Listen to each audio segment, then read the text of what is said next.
बहुत समय पहले हनुमान की भक्ति पूरे संसार में प्रसिद्ध थी। कहा जाता है कि जहाँ सच्चे मन से राम नाम लिखा जाता है वहाँ हनुमान जी स्वयं किसी न किसी रूप में पहुँच जाते हैं। एक राज्य में वीरेंद्र नाम का राजा राज करता था। वह बहुत शक्तिशाली था, लेकिन उसे अपने बल और धन का बहुत घमंड था। वह हमेशा कहता था, मेरे राज्य में सबसे बड़ा मैं हूँ, कोई देवता या भक्त मेरा कुछ नहीं बिगाड़ सकता। राजा के राज्य में एक बूढ़ा साधु रहता था जो प्रतिदिन राम का नाम जपता और हनुमान की पूजा करता था। साधु लोगों से कहता, जिस पर हनुमान जी की कृपा हो जाए उसका कोई बाल भी वाका नहीं कर सकता। राजा को यह बात पसंद नहीं आई। उसने क्रोधित होकर सैनिकों को आदेश दिया, उस साधु को पकड़कर दरबार में लाओ। सैनिक साधु को बांधकर दरबार में ले आए। राजा बोला, अगर तुम्हारे हनुमान इतने शक्तिशाली है तो उन्हें बुलाओ, मैं देखता हूँ वो तुम्हें कैसे बचाते हैं। साधु शांत स्वर में बोला, राजन, भगवान की शक्ति को कभी चुनौती नहीं देनी चाहिए।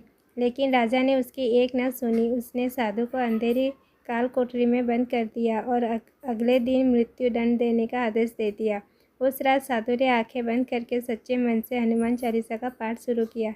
जैसे जैसे वह संकट कटे मिटे सब पीड़ा का जाप करता गया, वैसे वैसे पूरी काल कोठरी में एक दिव्य प्रकाश फैलने लगा। अचानक भयंकर आंधी चलने लगी। महल के दरवाजे अपने आप खुलने लगे। सैनिक डरकर इधर उधर भागने लगे। तभी आकाश में एक विशाल वानर का रूप दिखाई दिया। उसकी आंखों में अग्नि जैसी चमक थी और हाथ में गदा थी।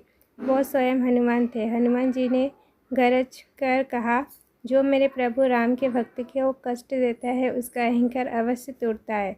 इतना कहते ही राजा का सिंहासन हिलने लगा। महल की दीवारों में दरारें पड़ गई।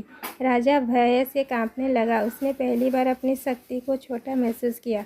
राजा रोते हुए बोला, हे संकटमोचन, मुझे क्षमा कर दीजिए, मैं अपने घमंड में आंधा हो गया था।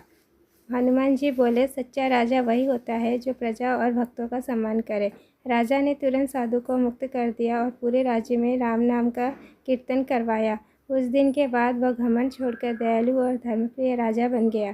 कहते हैं, आज भी जो सच्चे मन से हनुमान का स्मरण करता है उसके सभी संकट दूर हो जाते हैं।